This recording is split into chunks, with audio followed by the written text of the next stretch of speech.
Today on Locked On Penguins, it was a weekend of multitudes for the skating Penguin logo as they had a hard-fought victory on Friday and then laid an absolute egg on Sunday. Along with the two games, we will also get into a burning question that leads us into this offseason, which is coming up a lot faster than you may think.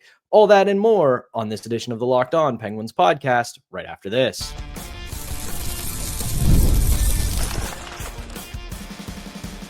You're Locked On Penguins, your daily podcast on the Pittsburgh Penguins. Part of the Locked On Podcast Network, your team every day. Hello and welcome back to another edition of the Locked On Penguins podcast. I'm one of your hosts, Patrick Damp. You can follow me across all social media platforms at synonym for wet. You can follow our show's Twitter account at LO_Penguins. And of course, we appreciate you making us part of your daily routine. Don't forget that we are free and available wherever you get your podcasts, as well as YouTube and the Roku channel. Plus, if you follow us on YouTube, go ahead and hit that notification button. That way you can be among the first to know when we drop our daily Monday through Friday episodes. As you may have noticed, I am flying solo today on this edition. Hunter, unfortunately, is dealing with a death in his family. He should be back tomorrow, but obviously this is a very fluid situation. I'm sending my best to him. I'm sure all of you are as well. I want to make sure he gets as much time and space as he needs. But for now, let's talk about the weekend that was for the Pittsburgh Penguins, starting with a really hard-fought, impressive victory on Friday night, 4-2 over the New Jersey Devils. And we, meaning we as Hunter and myself, have been talking about this for quite a while with this Penguins team. We know that now, obviously, they're not going to the Stanley Cup playoffs. They were eliminated about a week and a half ago officially. We know that this is a team that is not very good. They are in a rebuild. Call it whatever you would like to call it. You can call it a retool. You can call it a rebuild. Call it whatever you'd like. They are in the midst of a rebuild. But this is also a team that has a ton of heart. It is a team that has a ton of fight in them. And this was the perfect encapsulation of that so far this season. They go into New Jersey, a place that has been a house of horrors for them for the last few years. The New Jersey Devils have had their number, especially at the Prudential Center in Newark. And then not only do the Penguins go down 2-0 early, they give up a goal less than a minute in on the first shot of the game on a breakaway from an ill-advised pinch. And this could have very easily spiraled out of control. This could have very easily been a game where you have a team in the Penguins who are not going to the Stanley Cup playoffs. They do not have a good track record of playing in Newark, but they completely flip that on its head. They are able to come back. They are able to do it with the strength of a couple of guys who we've always expected that from. Goal from Evgeny Malkin, although it was pretty much an own goal by the New Jersey Devils, but great effort by Evgeny Malkin, just staying on the puck, staying in the fight in front of the net, and kind of forcing the defenseman to really only put it in his own net, which was very funny, but you have to credit the effort by Malkin. And then Valtteri Puustinen gets himself on the board. I'm still of the belief that he is a classic quad A guy, as I've said on the show. If you're new here or you haven't heard me use that term before, essentially, I think Puustinen, unfortunately, is the kind of player where he's probably too good to be in the AHL full-time, but he's not quite good enough to be a regular NHL player. We saw some flashes last season where it looked like he might be a fit. He might be able to stay with the team for quite a while and be a productive middle six forward, but kind of teetered off by the end of the season. And this year he was okay with the baby Penguins. Wasn't anything to write home about. Wasn't horrible. Wasn't great. Hasn't really been noticeable as a Penguin in the few games he's played this year. But as the old adage goes, there is nothing wrong with going to the front of the net. He does that. He gets a goal. Very good for him. And before I move on with the rest of this game against the New Jersey Devils, I do have to relay a message from my good friend and co-host Hunter Hodes. He's very worried about the New Jersey Devils. He thinks that the Penguins ran their show on Friday night. And I agree to an extent. I think the Penguins put up a great effort in the final two periods. They really took over the game, really battled hard, really did everything they could to come back in the game. But the part that I do kind of disagree with Hunter on is something that I've talked about with the Devils for the last few weeks. I want to see this team get to the Stanley Cup playoffs with, at the very least, mostly full health. They're obviously not there right now. They don't have Hughes. They don't have Dougie Hamilton, two key contributors to that team. And you can just tell that they're a good team without those two, but they are not a great team. They have a good system. They play it almost to perfection. They do a really good job of beating you in the transition game, regardless of who they have in the lineup. They're very accountable defensively, but they just don't have that game-breaking talent without them. So I think that there are flashing red warning signs, but they're very obvious flashing red warning signs. They're a team that is not fully healthy going into the playoffs. They're going to have a really tough matchup in the first round with Carolina. So it's really difficult for me to say that I'm worried per se about the Devils, because the main worry is that they're not healthy, and there's really nothing you can do about not being healthy other than adapt your system a little bit. But at the end of the day, as we know, as we've seen with their looming first round opponent in Carolina, you can have a good system, but you gotta have that game breaking talent. And right now, I really don't think that they do. So I'm concerned, but only to the extent that they are not healthy. But it was a great comeback win for the Penguins, erasing that 2-0 deficit. Another great game from the captain, Sidney Crosby. He scores on the power play from one knee, a vintage goal. And you know, when the captain goes down to one knee on the side of the net, just start writing the obituary now, because it's over. You're not stopping him from there. He's too good at it, even at his age. Incredible goal by Sidney Crosby. Incredible effort by the team. And to finish up the segment, we've got to talk about the man who sets a new career high in goals with Bryan Rust. Gets his 29th of the year.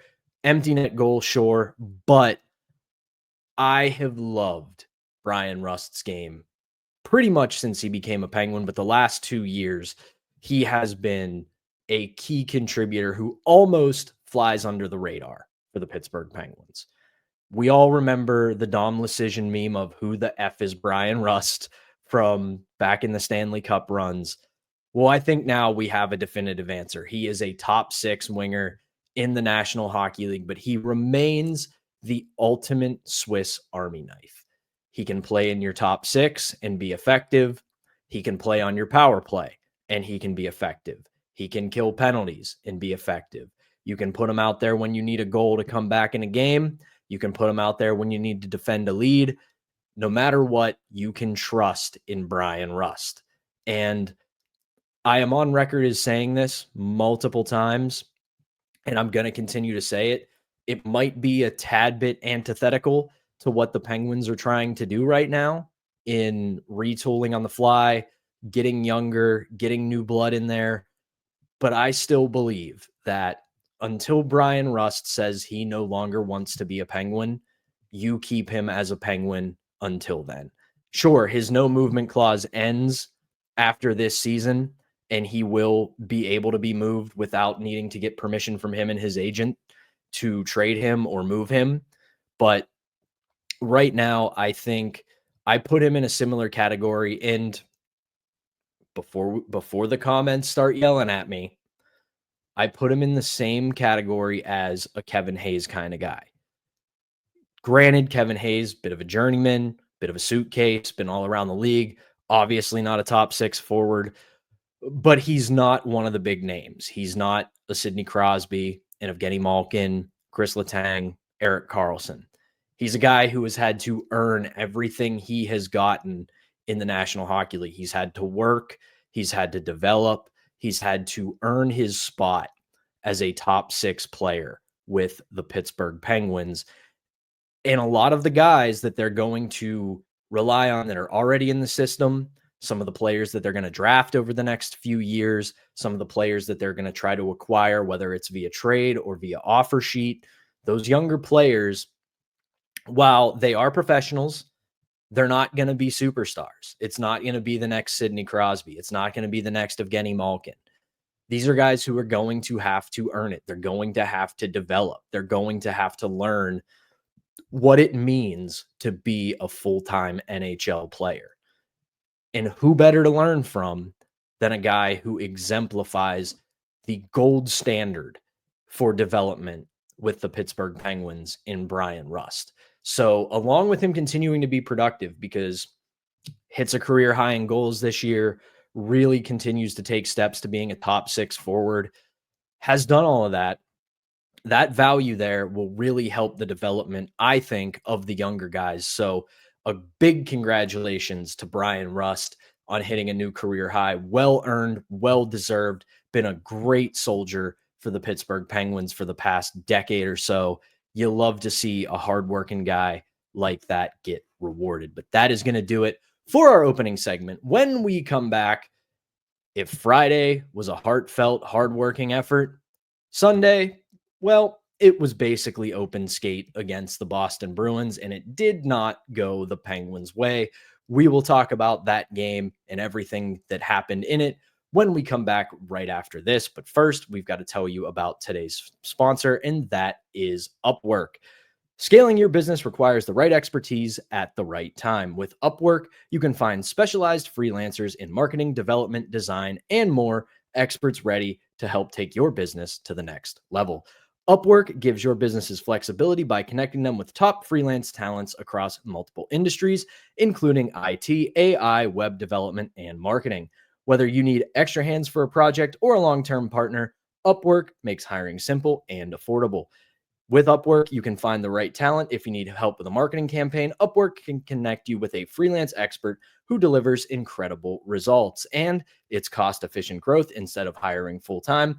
Upwork helps find affordable top-tier freelancers to scale your business effectively. Visit Upwork.com right now and post your job for free. That's UPWORK.com, Upwork.com, to connect with top talent and grow your business today. All right, welcome back. It's the Monday edition of the Locked On Penguins podcast. I'm your host, Patrick Damp. I'm flying solo today. Hunter, as I said, our deepest condolences and thoughts to him. He's dealing with a death in the family, so we're trying to give him the space and time that he needs for that. We're hoping he can be back for Tuesday's episode, but again, want to make sure he has time with his family, and we're sending him all of the best. Hunter, we're thinking about you, buddy, and take all the time you need. I can hold down the fort until you're ready to return. But let's talk about the Sunday game against the Boston Bruins. It was not a pretty day at PPG Paints Arena. As I said to Hunter on Sunday during the game, it bordered on unwatchable. If the Penguins put up a great heartfelt effort on Friday against the New Jersey Devils, they took the day off on Sunday, and really, there's only 2 players in this game, and we will get to them near the end of the segment, who were positives, but the rest of the game, it was really tough. And I got to start with something that I hate to keep harping on, because he is one of my all-time favorite Penguins, really one of my all-time favorite players. I got to give a hat tip to somebody who I've actually battled with quite a bit over the last year, and that is Adam Wild of the Steve Dangle Podcast Network. I think he's a little too blinded by his dislike of Kyle Dubas to really see what's happening with the Penguins. But on their show recently, he talked about how he believes Chris Letang is a Hall of Famer. And I'm not going to give his arguments for him. I think he nailed it. I think Chris Letang is going to be a Hall of Famer.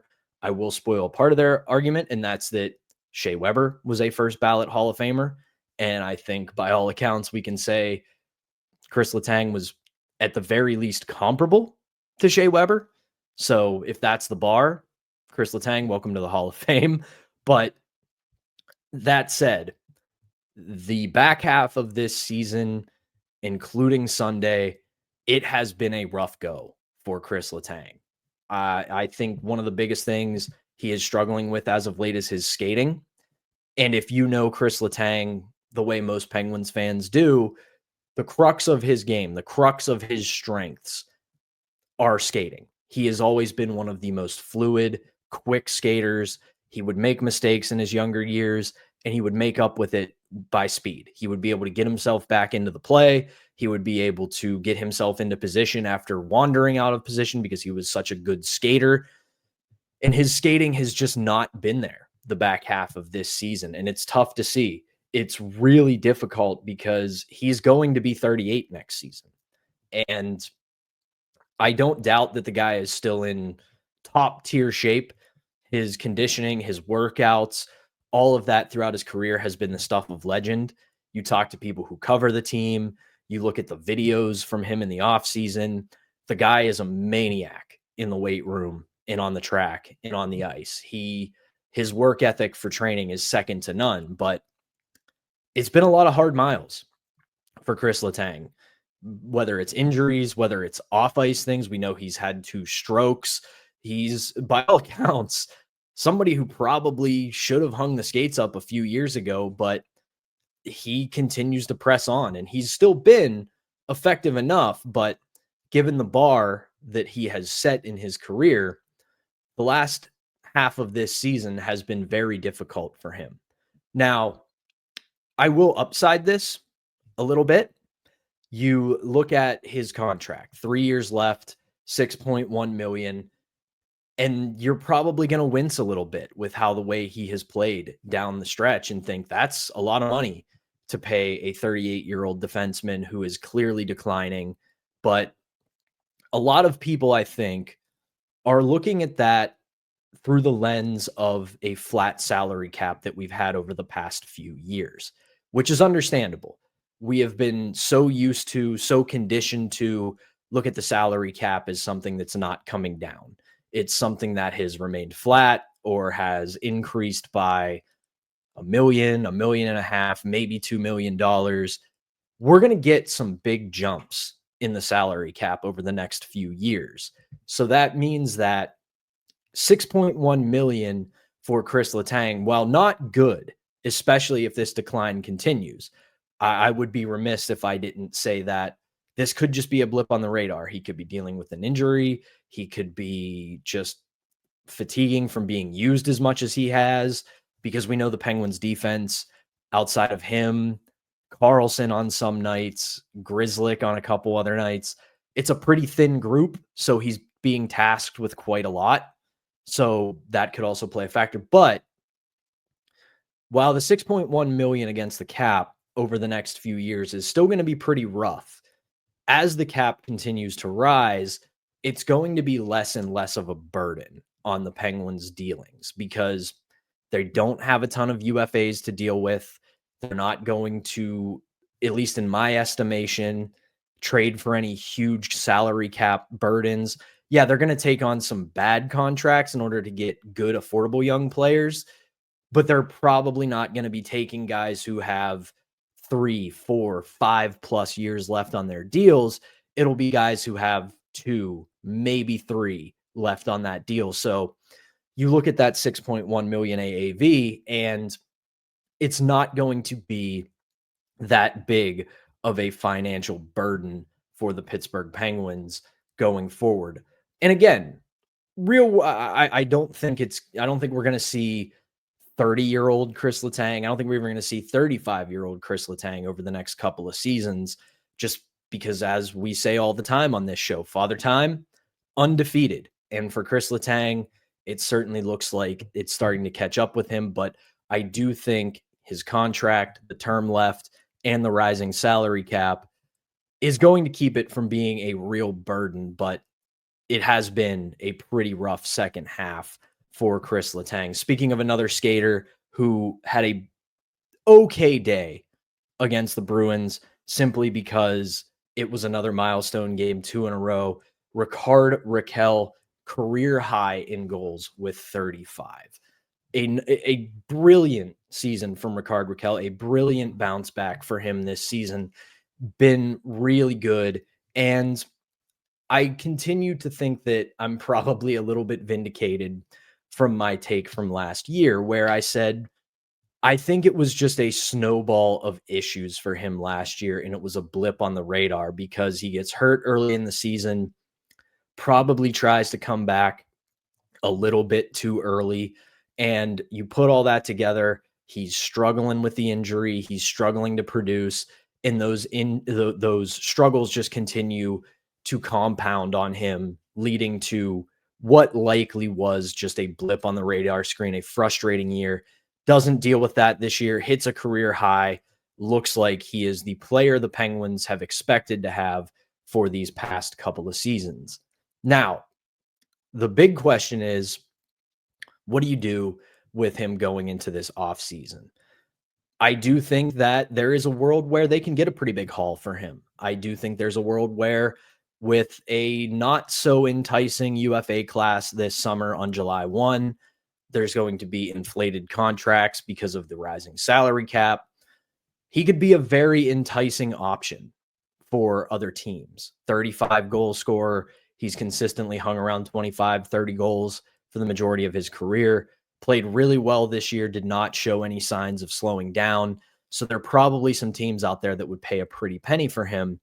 But I do look at this as a way where I don't think there is a wrong answer to this question for Kyle Dubas. I think at the end of the day, you can trade him for a haul, and that's good.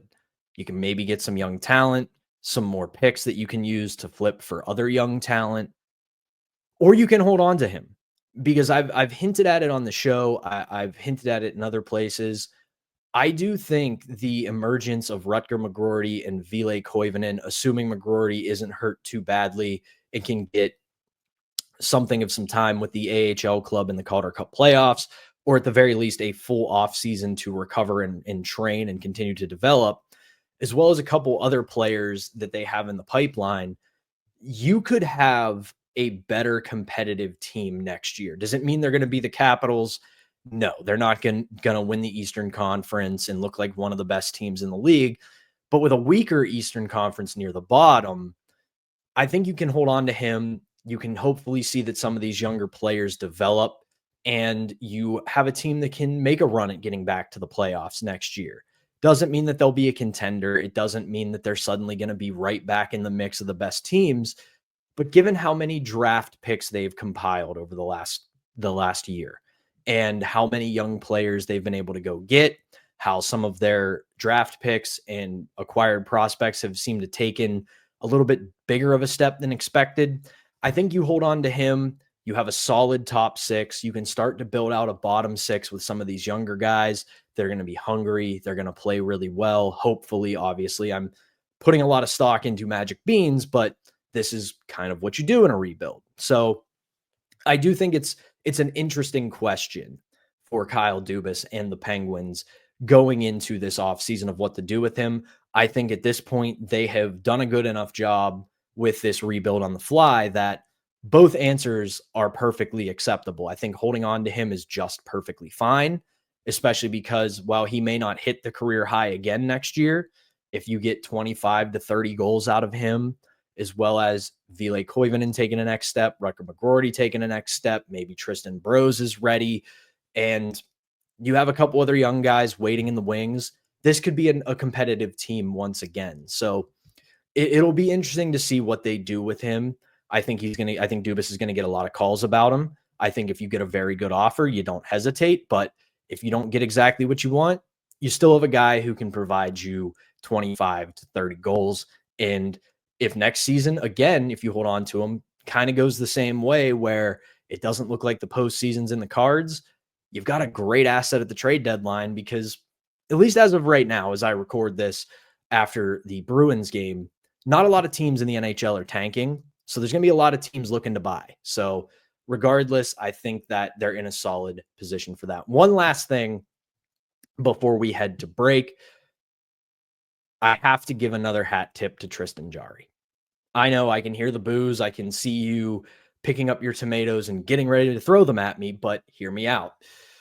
I don't think he's all the way back. I don't think he is going to be the Penguins' solution long term. Obviously, when you have Sergei Murashov, Yoel Blomqvist, and the rest of the goaltending prospects, the future is a lot brighter with them than it is with Tristan Jarry. But I again have to give him a tip of the cap for how hard he's battled, how resilient he has been, because it would have been very easy for him to completely throw it in the tank, given everything that's happened between his poor play, 2 demotions to the AHL. But I think over the weekend, both on Friday and on Saturday, he played very well, bounced back extremely well after giving up too early, both of which I really can't put on him. And then same thing on Sunday, did not get any help whatsoever against the Bruins, but still was able to make several big saves to keep the Penguins in it through the third period. But overall, I don't think he's going to be a long-term solution for the Penguins. I don't think he's going to be with the organization for very much longer, but at the very least, I have to give him credit for continuing to battle, continuing to fight, and it would have been very easy for him to just say, I'm done with this team. I'm done with the Pittsburgh Penguins. I'm going to collect my paycheck and wait until they either move me out, cut me, buy me out, whatever they do. And he has done the exact opposite. So hat tip to him. But that is going to do it for our middle segment. When we come back, it's a very simple week ahead, but I have one question about this offseason I want to dive into that I will talk about when we come back right after this. But first, I got to tell you about today's last sponsor, and that is Wonderful Pistachios. If you're looking for a snack that is both delicious and nutritious, crack into a good source of protein with Wonderful Pistachios. Wonderful Pistachios is one of the highest protein nuts, with each 1 ounce serving giving you 6 grams of protein, which gives you over 10% of your daily value. Plus, they are packed with fiber and the better for you unsaturated fats to help keeping you feeling fuller longer. I'm a big fan, as I have said, of the no shells variety. I have to do a lot of driving as well as a lot of work, and it's perfect whether I'm on the go, at work, wherever. It's great for that little protein boost that I need in the middle of the day. But if you want to crack open some shells and get that satisfying feeling, the in-shell option is always available. So get snacking and get cracking with the snack that packs a protein punch. Visit wonderfulpistachios.com to learn more. Welcome back to the Monday edition of Locked On Penguins. I'm Patrick Damp, flying solo today. Hopefully we can get Hunter back tomorrow, but obviously we will see what happens. But let's get right back into it. Very simple week coming up for the Pittsburgh Penguins.